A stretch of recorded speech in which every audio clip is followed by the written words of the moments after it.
Hey, everybody. This is Kim. And this is Cal. You're listening to Shiny Things. Shiny, shiny. We're trying to be shiny. I'm feeling spicy, not shiny. It's salty here. Still? But, well, just actually like physically because it's like 90 degrees and 102 out, like feeling outside. And the humidity's like 85% over here. Yeah, but you know what? It's not going to last for that much longer. Summer's just about over, Callie. Oh, I'm so excited for the fall. Fall's my favorite. It's my favorite too.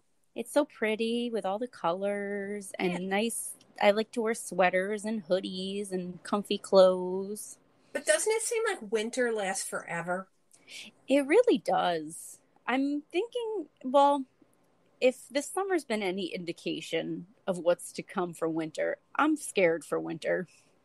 I know. I heard it was supposed to be like if you follow like the old time thing and you listen to what they're saying in the almanac. Oh, the one that Ben Franklin made and chose the death date of the Jersey Devils descendants. Oh my gosh, I didn't know that. I don't know who made the almanac. Ben Franklin started it. Spot on. The Old Farmer's Almanac, Ben Franklin. Well, from what the almanac says, we're supposed to have an oddly cold winter and lots of snow. Well, at least the snow is a little bit insulating. So there's that. And I don't really care. I don't have to drive in it anymore. I mean, I worry about you and I worry about Lauren, but I'm hoping I don't have to drive in it, but we'll see. I'm hoping not to. Well, we'll see. That's another reason why I'm salty, but I'm not going to get into that. It doesn't help. No, it doesn't. But we're going to have egg noodles with butter and salt for dinner, and I'm excited for that. And that's enough for you? Totally. And then I have a huge bottle of Riesling that I gifted to myself today. Oh, okay. I can't do just like if it's just pasta without any kind of protein, it just makes me like feel sluggish and it doesn't fill me up. And then I'm eating crap the rest of the night. Oh, that's all right. I'm going to eat a hearty helping of it. And I want to be in bed early and just knock myself out because I haven't been sleeping well. So, no, you've had a shit week. I know. Well, I should share one funny thing that happened though, because this is kind of a bummer of a story. So the other day, I'm getting ready. I'm pulling into the city to get to work, and I come to that really funky intersection. And thankfully, nobody was behind me because I got very distracted. And I was like basically parked at the intersection because there was this guy walking around with no shirt. And mind you, it's like 5:45 in the morning. And he is just flipping off the sky. Like double deuces, like just flipping off the air. Why? I have no idea. Just for He was just walking down the street, just flipping off the sky. And who amongst us hasn't wanted to do the same thing? Yeah, so I was like, part of me was like, good for you, man. And then a part of me was like, does he need a consult of some sort? Like, I wonder if that was the same man the whole Fritos corn chip story. I'll have to describe him to you next time I see you, which will be in the coming days. So it might be. I have a lot of guilt about that, Kelly. But I should. Well, here's the story, people. I had a bag of corn chips, which I don't know if you know it, but that's my favoriteest chip snack. And Kim's favoriteest chips are like my most hated chips. That's so weird. So anyway, I was on my way to work, and I went past the park, and there was a guy sitting. He was laying down on the bench, and I felt bad, but I did hesitate. I put my foot on the brake. I was going to give him my chips, but then I remembered I really loved them, and I was afraid they weren't going to be in the cafeteria. I feel bad for doing that, and I just kept driving. And then I actually tried to redeem myself, and I bought some other chips for him, but he wasn't in the park when I left to go home. I still feel bad about that. I don't know what... That's going to be on the list. Probably why when I see somebody that's homeless, like I did over in Catskill when I got off the bridge, and I turned around and I gave him my water bottle and my snacks because I felt bad. You should just like pack a bag lunch. So you know what? I was thinking about that. And then, because I wanted to do something like that if we ever strike it big and maybe get our listeners involved and start doing like for the women's shelters and things like that, getting the little go bags. I would love to do that. Because, you know, everybody needs socks. Everybody needs a toothbrush and toothpaste and deodorant. And, you know what I mean? Just the little things that you don't think about when you're upping and leaving your house quickly. And a change of underpants. Right. A clean pair of underpants makes your day. It does. And a good, like after I brush my teeth, even if it's like I haven't showered in days because the electric's been out or something like that, it always just makes you feel good. Yeah, it does. So maybe we should strive for that. Maybe that can be our winter project. That's a good idea, Kelly. Because I want to, we would both want to give back, and you know, there's a lot of people out there who don't have homes at the moment, so. Yeah, and when you have something, you need to share with other people because karma comes back. Don't be like me with the Fritos corn chips. Because you'll never sleep again. No, it still bothers me. I do have a funny story before we get into our podcast story. It's something funny that happened the other night in the middle of the night to Frank. Oh, yeah. I forgot to tell you it's yesterday. It's probably a good thing because now I can share it with the whole world. You know, we have that big 2.5 gallon container sitting in our foyer so Lukey doesn't have to like go to the other end of the house to get a drink because he's got bad hips and stuff. Yes. So you know that Lauren knocked it over once. Yes. And you know I knocked it over once. Yes, and I had salty language. Well, guess who knocked it over in the middle of the night? Frank. And of course I said, because I woke up and all the fans were on and the carpet was pulled back in the foyer.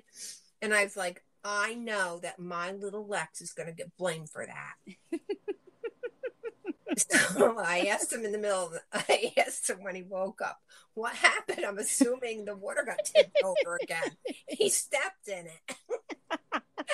Like, how do you step in it? That thing's well, it's nighttime. We don't put a lot of lights on. And I guess they woke him up a million times in the middle of the night. And I guess Lex, like, bowled him over at some point. And when he tried to get out of his way, he stepped in the bucket and knocked it all over. That bucket's so tall. I thought that was so funny. It is so funny. Because, you know, who amongst us hasn't had a problem in the middle of the night? I know I did when I first moved here. And I was getting ready for work. It was like 5 o'clock in the morning. And I went going out to the kitchen to make my coffee so I could have it when I was ready to leave. And I stepped in throw up. Oh, that's the worst way to find. That's not bad enough. I had pantyhose on. So, I mean, bad things happen to good people. Yep. It's a little bit of a gruesome, but cat people will get it. I found a mouse the other morning. Oh, no. In about the same way that you found that puke. Oh, no.